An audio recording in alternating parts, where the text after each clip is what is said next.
Republic Bangla একটা channel আছে, এখানে এক লোক, তার নাম, এই সাংঘাতিকের নাম হলো ময়ূখ রঞ্জন।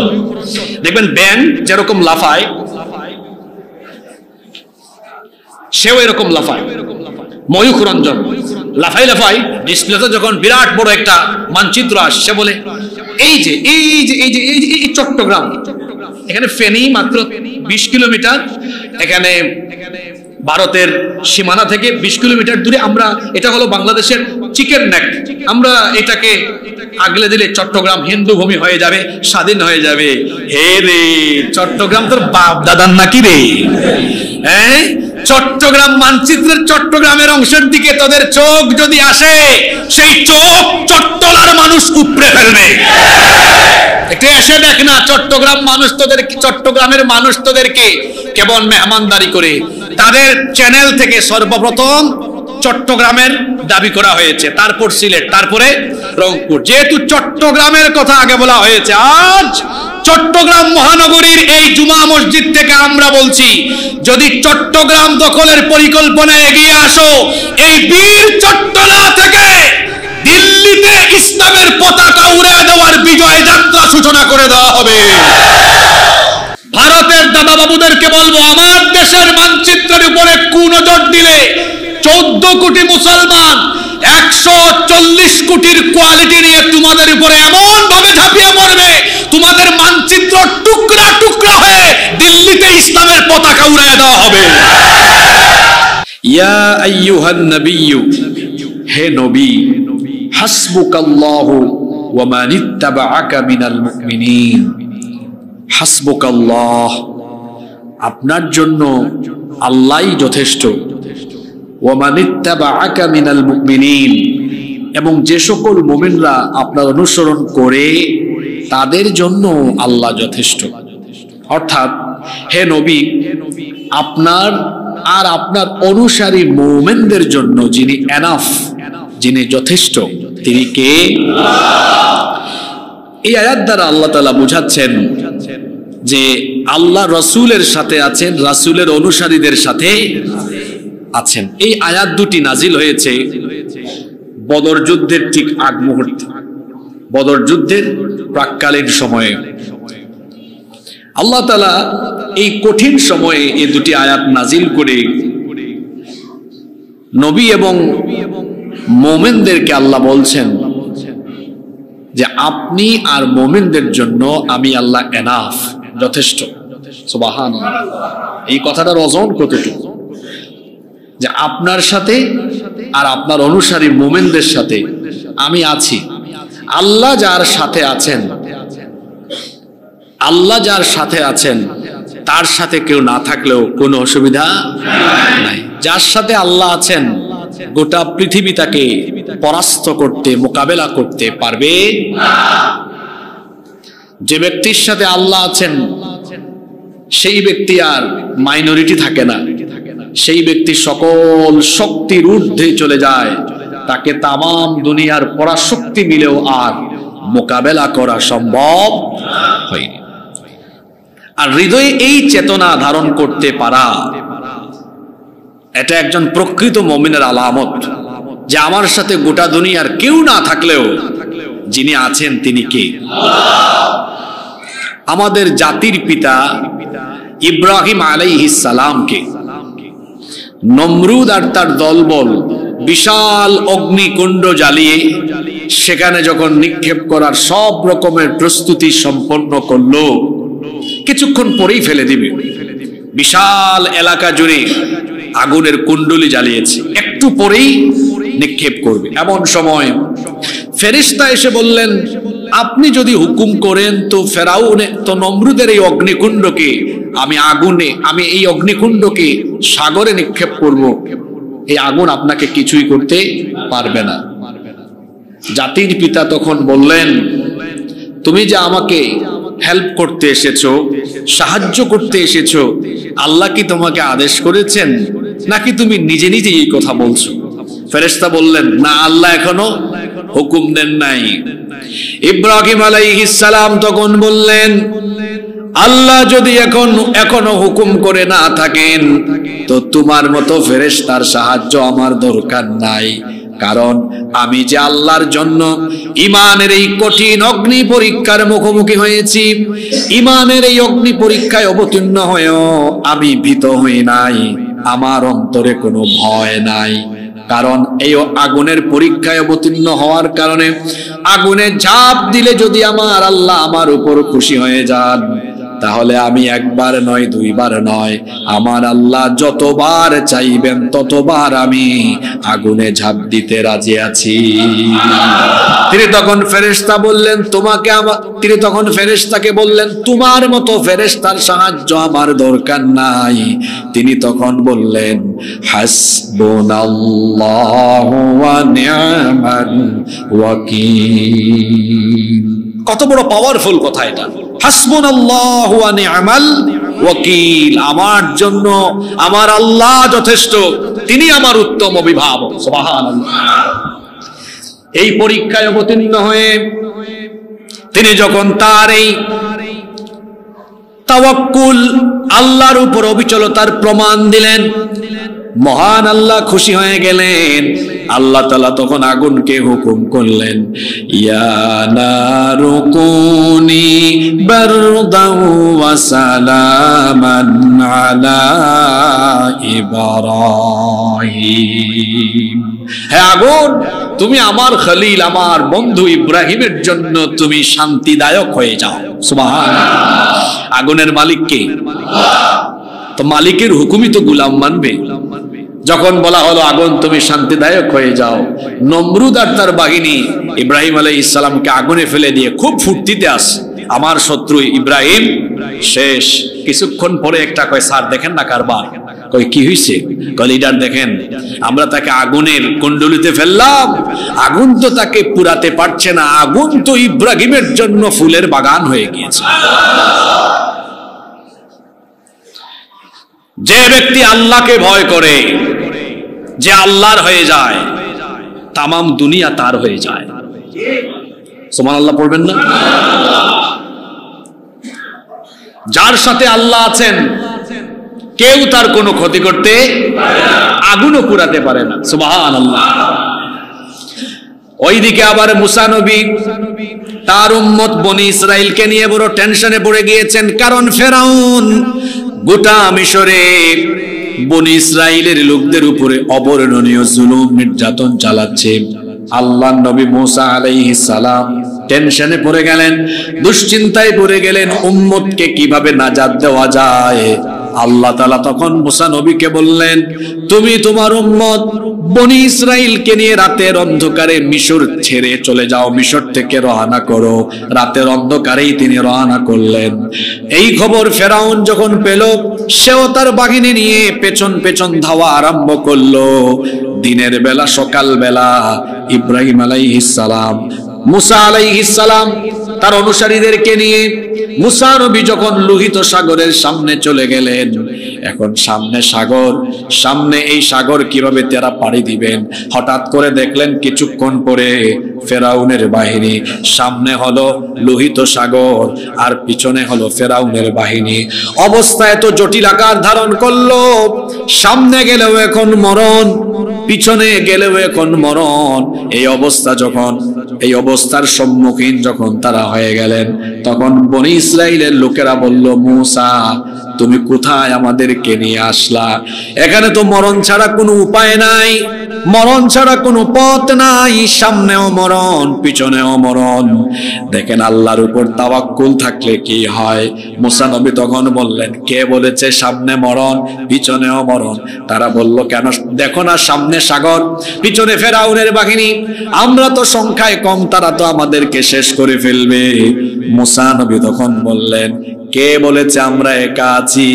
তিনি বললেন, কাল্লা ইন্না মাইয়া রাব্বি সায়াহদিন। নেভার এভার, কখনো না, আমরা একা কে বলেছি? ইন্না মাইয়া রাব্বি, নিশ্চয়ই আমাদের সাথে আমাদের রব আছেন। তিনি কি? আল্লাহ। সায়াহদিন, শীঘ্রই তিনি পথ দেখাবেন। আল্লাহ কি পথ দেখান নাই? জোরে বলেন, আল্লাহ পথ দেখান নাই? যার সাথে আল্লাহ আছেন তাহলে কেউ কোনো ক্ষতি করতে পারে না। মুসা নবীর সাথে আল্লাহ ছিলেন, ফেরাউন কিচ্ছু করতে পারে নাই।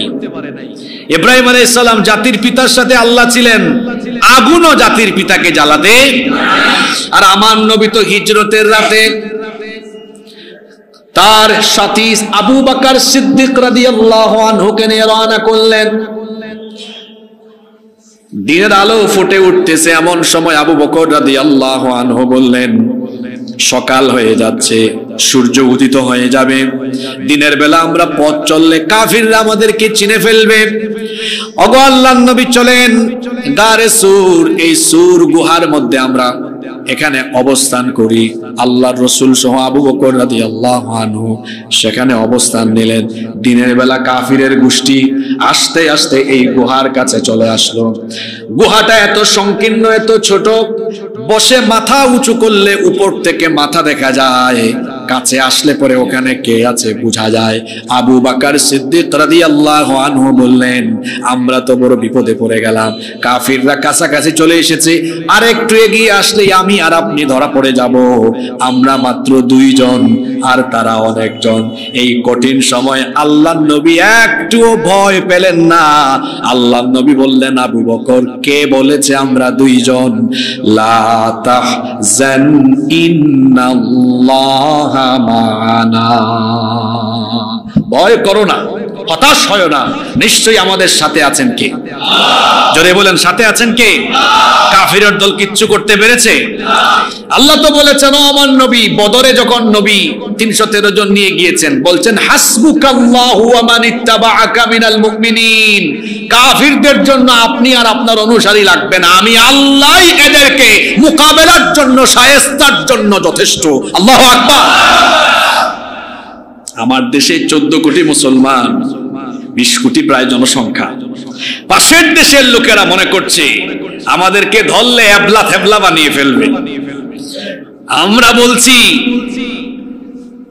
তোরা তোদের অস্ত্রবল, সৈন্যবল আর পপুলেশন নিয়ে হয়তো তোরা বড়াই করছিস যে আমাদের পপুলেশন বেশি, জনসংখ্যা বেশি, মিলিটারি বেশি, অস্ত্র বেশি, তাদের অনেক কিছু আছে, অনেক কিছুই তাদের আছে, কিন্তু একটা জিনিস তাদের নাই যেটা আমাদের আছে। সেটা কি?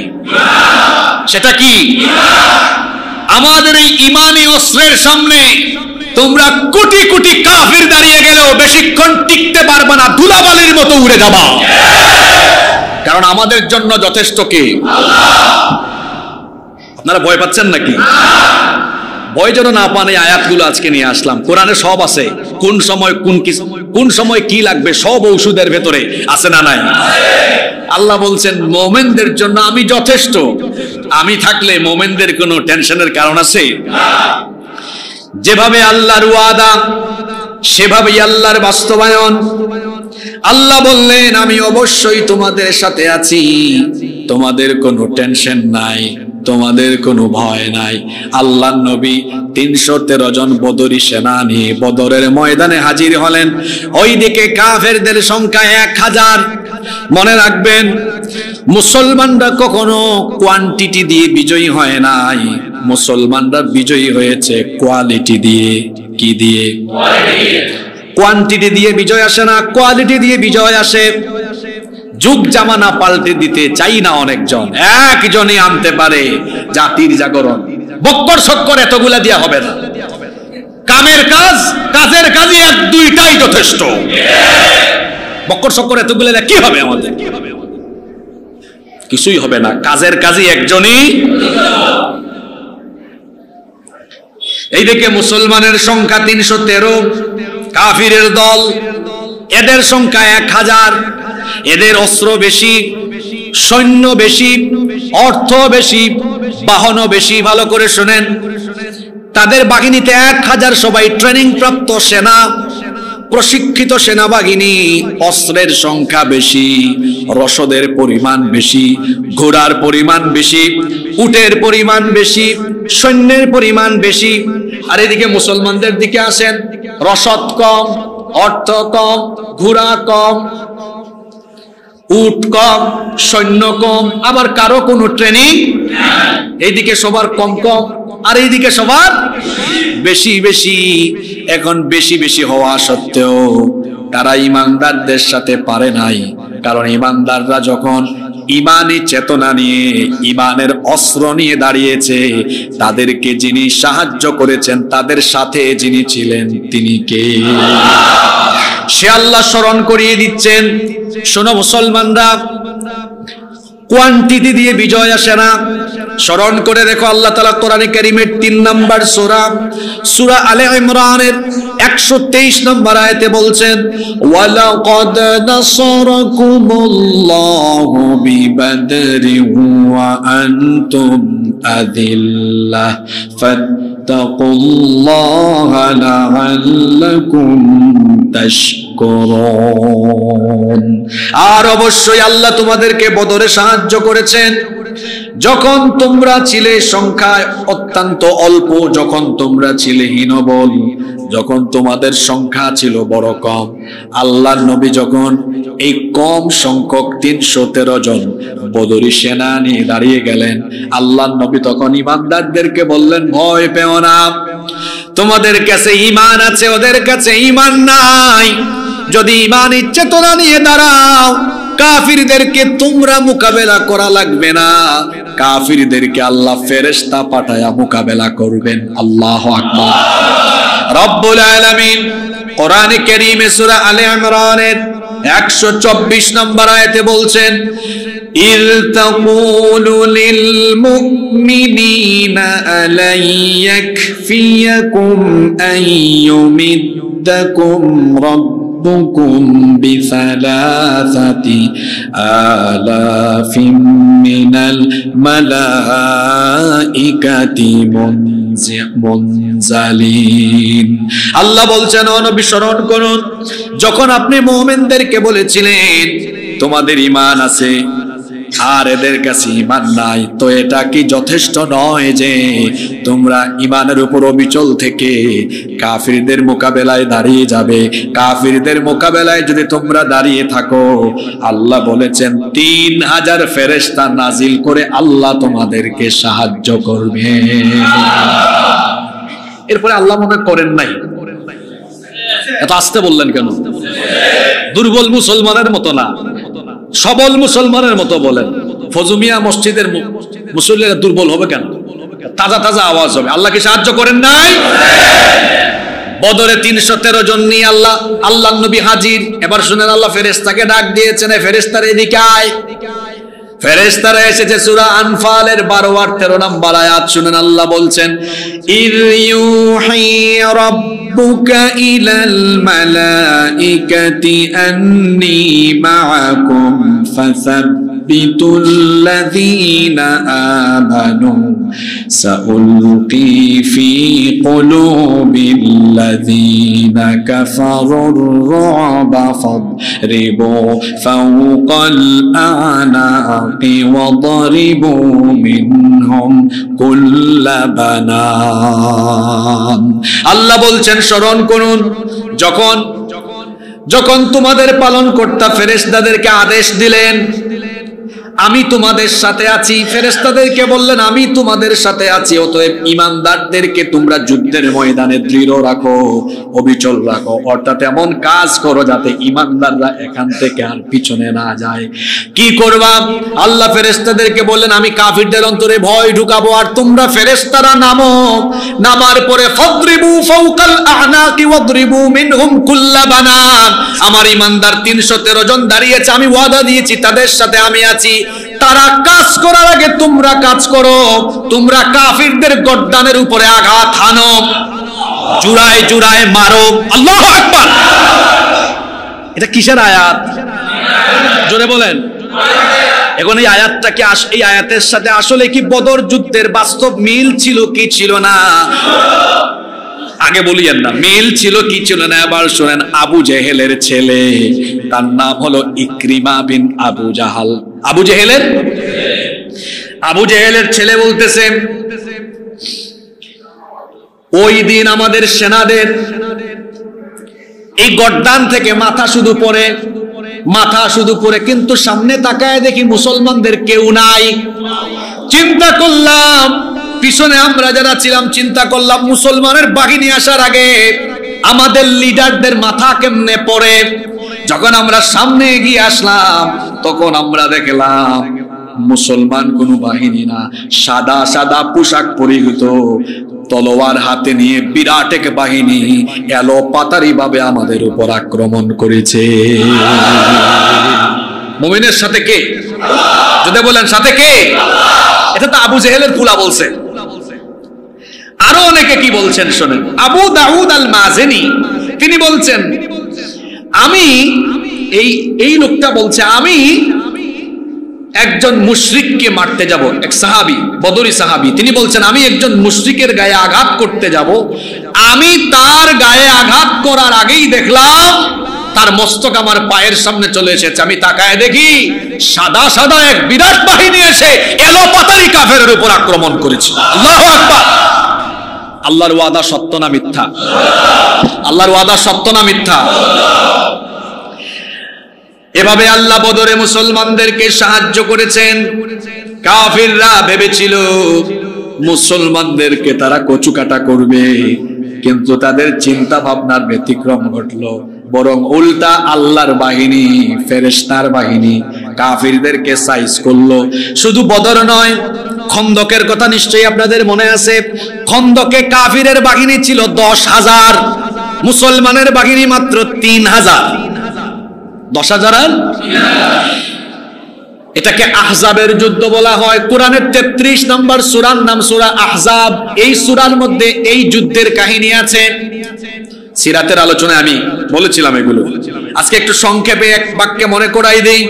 এটাকে আহজাবের যুদ্ধ এই জন্য বলা হয়, আহজাব মানে দল সমূহ, ইসলাম বিরোধী সকল দল সমূহ ঐক্যবদ্ধ হয়ে মদিনার উপর হামলা চালিয়েছিল। ঐক্যবদ্ধ শত্রুদের হামলা ছিল বলে এটাকে বলে আহজাবের যুদ্ধ। সবাই একসাথে এসেছে। ওইদিকে মদিনায় তখন থাকতো বনু কুরাইজা, এরা নবীর সাথে বিশ্বাসঘাতকতা করলো। ওইদিকে 10,000 বাহিনী, মাঝখানে মুসলমানের বাহিনী, এর সামনে খন্দক। তারা ভেবেছিল পাটা পুতাইলের মাঝখানে মুসলমানকে ঢুকায়া শেষ করে ফেলবে। কিন্তু আল্লাহর কি পরিকল্পনা! আল্লাহ তার নবীকে বললেন, ও নবী, আমি তো মুমিনদের সাথে আছি, মুমিনদের সাথে যেহেতু আছে আমি সাহায্য করব। রাতের বেলা ঈমানদাররা তাদের তাবুতে, তাদের শিবিরে, কাফিররা তাদের শিবিরে, তাদের তাবুতে আল্লাহ এমন একটা ঝড়ো বাতাস পাঠালেন। এই ঝড়ো বাতাসে কাফিরদের সকল তাবু লন্ডভন্ড হয়ে খুঁটিগুলো উপড়ে গেল, সবকিছু এবলা থেবলা হয়ে গিয়ে কাফিররা এমন পরিস্থিতিতে পড়ল, আল্লাহর পাঠানো এই ঝড়ো হাওয়ায় তারা খন্দকের ময়দান ছেড়ে পালিয়ে গেল। আল্লাহ কি যুগে যুগে এভাবে কালে কালে মুসলমানদেরকে সাহায্য করেন নাই? কোনদিনও কোয়ান্টিটি দিয়ে মুসলমান বিজয়ী হয় নাই। মুসলমান বিজয়ী হয়েছে কি দিয়ে? জোরে বলেন, কি দিয়ে? আল্লাহ বলছেন, যদি তোমরা ঈমানি চেতনায় বলিয়ান থাকতে পারো তাহলে তোমাদের ঈমানের শক্তিকে আমি কত গুণ বাড়িয়ে দিব শোনো। আল্লাহ সূরা আনফালের পরের আয়াত 65 নম্বর আয়াতে বলছেন, ইয়া আইয়ুহান নাবিয়্যু হাররিদিল মুমিনিনা আলাল কিতাল। হে নবী, মুমিনদেরকে আপনি যুদ্ধের ব্যাপারে এনকারেজ করেন, উদ্বুদ্ধ করেন, যুদ্ধের ব্যাপারে উৎসাহ দেন। তারা যেন যুদ্ধের নাম শুনলে ভয় না পায়, বরং যুদ্ধের নাম শুনলে তারা যেন আনন্দিত হয়, তাদের অন্তরে যেন খুশি খুশি ভাব আসে। কারণ হলো যুদ্ধে তারা যদি ঈমান নিয়ে দাঁড়িয়ে যায় আমি তাদেরকে কত গুণ শক্তি বাড়িয়ে দিব শুনেন। ইয়াকুম মিনকুম 20 সাবিরুনা ইয়াগলিবু মিআতাইন। যদি মাত্র 20 জন অবিচল মুমিন দাঁড়ায় 200 জন কাফেরকে তারা মোকাবেলা করতে পারবে। আল্লাহু আকবার। 20 জনে, জোরে বলেন, এই অঙ্কটা শুনেন, তারপরে আসবো ভারতবর্ষের হিসাবে। এই আয়াত দিয়ে হিসাব বুঝাবো আজকে। 20 জনে আয়াত কিন্তু শেষ না। আল্লাহ বলছেন, ওয়া ইয়াকুম মিনকুম মিআতুন ইয়াগলিবু আলফাম মিনাল্লাযীনা কাফারু। আর যদি মুমিনের সংখ্যা হয় 100, তারা 1000 কাফিরকে মোকাবেলা করতে পারবে। 20 জনে 200 100 জনে, একটু ভাগ করে বলেন তো একজনের ভাগে পড়ছে কয়জন? বলেন বলেন কয়জন? তার মানে বোঝা গেল যুদ্ধের ময়দানে ইমানদারের হাতে অস্ত্র না থাকলেও ঈমান থাকলে ওই সময়ে আল্লাহ কত গুণ শক্তি তাকে বাড়িয়ে দেন। অর্থাৎ 10টারে একাই সাইজ করতে পারে কয়টা? এখন বাংলাদেশে আসেন, 14 কোটি মুসলমানকে 10 দিয়ে গুণ করেন তো, বলেন না কেন আপনারা? 100। যারা লাফাইতেছে উগ্রবাদী জঙ্গিরা পাশের দেশে, এদের জনসংখ্যা বেশি না, 130 কোটি। এর মধ্যে 30 কোটি আমাদের ভাই আছে, এগুলা বাদ দিয়ে হিসাব করতে হবে।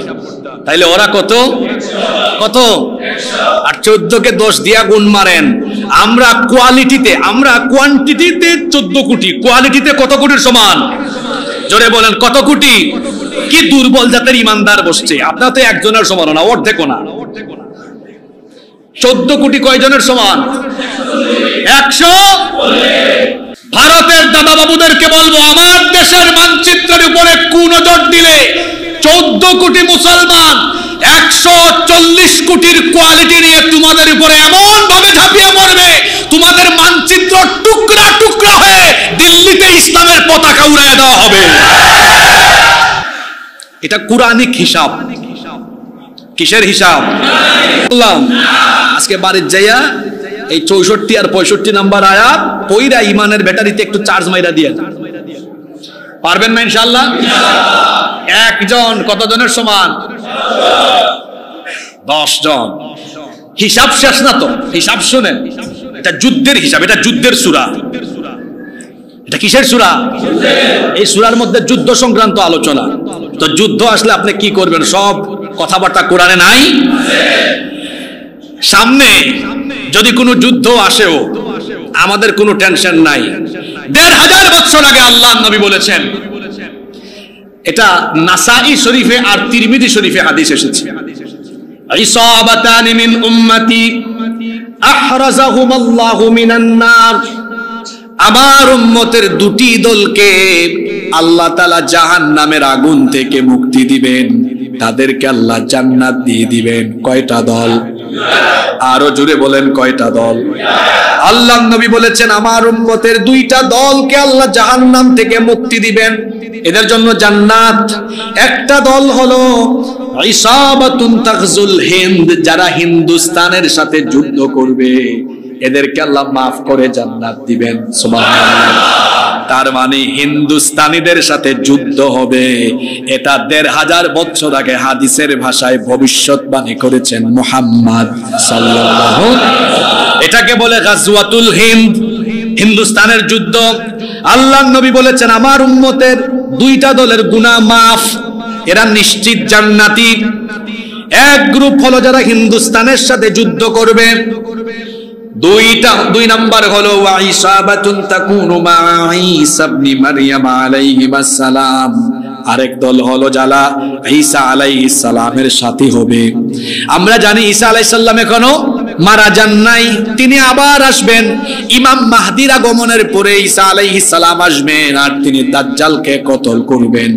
আমরা জানি না আমরা কয়দিন বাঁচবো, কিন্তু আমাদের হায়াতে যদি দাজ্জালের আগমন হয়, দাজ্জাল তো এসে দুনিয়ায় বেশি দিন থাকবেও না, থাকবে মাত্র 40 দিন। কয়দিন? দাজ্জাল, ইমাম মাহদি আর ঈসা আলাইহিস সালামকে যদি আমরা আমাদের হায়াতে পেয়ে যাই, ঈসা আলাইহিস সালামের সাথী হয়ে আমরা দাজ্জালকে মোকাবেলার জন্য সৈন্য হতে রাজি আছি না নাই? আল্লাহর নবী বলেছেন এই দলে যারা থাকবে এদের জন্য জাহান্নাম মাফ। আর আরেক দল হলো ইসাবাতুন তাগজুল হিন্দ, যারা হিন্দুস্তানের বিরুদ্ধে যুদ্ধ করবে। তবে হিন্দুস্তানের বিরুদ্ধে যুদ্ধ এর আগেও হয়েছে, বহুবার হয়েছে। ওমর রাদিয়াল্লাহু আনহুর খেলাফতের সময় 15 হিজরিতে ওমর ইবনুল আসের নেতৃত্বে হিন্দুস্তানে একটি দল প্রেরিত হয়, মুসলমান বিজয়ী হয়। তারপরে আবার 44 হিজরিতে মুয়াবিয়া রাদিয়াল্লাহু আনহুর শাসনামলে মুহাল্লাব বিন আবি সাফরার নেতৃত্বে অভিযান। আবারও পরিচালনা হয়, মুসলমান বিজয়ী হয়। 93 হিজরিতে খালিদ ইবনে আব্দুল মালিকের আমলে মুহাম্মদ বিন কাসেম সাকাফির বলিষ্ঠের নেতৃত্বে সিন্ধু এবং হিন্দুস্তান বিজয়ী হয়। আবার আব্বাসীয় যুগে 602 হিজরিতে দিল্লি ও বাংলা বিজিত হয়। সারা বাংলা ভারতবর্ষে ইসলাম প্রচার প্রসার ঘটে এবং এই ভারতবর্ষে 750 বছরের বেশি সময় মুসলমানরা শাসন করেছে। তাহলে হিন্দুস্তানের যুদ্ধ এর আগেও হয়েছে, এখন এই যুদ্ধ বারবার হতে পারে। আল্লাহ রাসূল বলে গিয়েছেন, হিন্দুস্তানের সাথে হিন্দুস্তানীদের বিরুদ্ধে যারা যুদ্ধ করবে এদের গুনাহ মাফ, এরা জান্নাতি। সুবহানাল্লাহ। হিন্দুস্তানের উগ্র জঙ্গিবাদীদেরকে আমরা বলবো, আমরা তোমাদের হুমকি ধামকির পরোয়া করি না, আমরা তো এই তামান্নায় বসে আছি, তোমরা যদি এই পরিস্থিতি সৃষ্টি করো, আমরা ভয়ভীতি নিয়ে না, আনন্দের সাথে আল্লাহর জান্নাতের আশায় তোমাদেরকে জাহান্নামে পাঠানোর জন্য আমরা এই যুদ্ধে মোকাবেলা করব। কিসের সাথে? কিসের সাথে? আনন্দের সাথে। কিসের সাথে? আনন্দের সাথে। কেন আনন্দের কথা বললাম?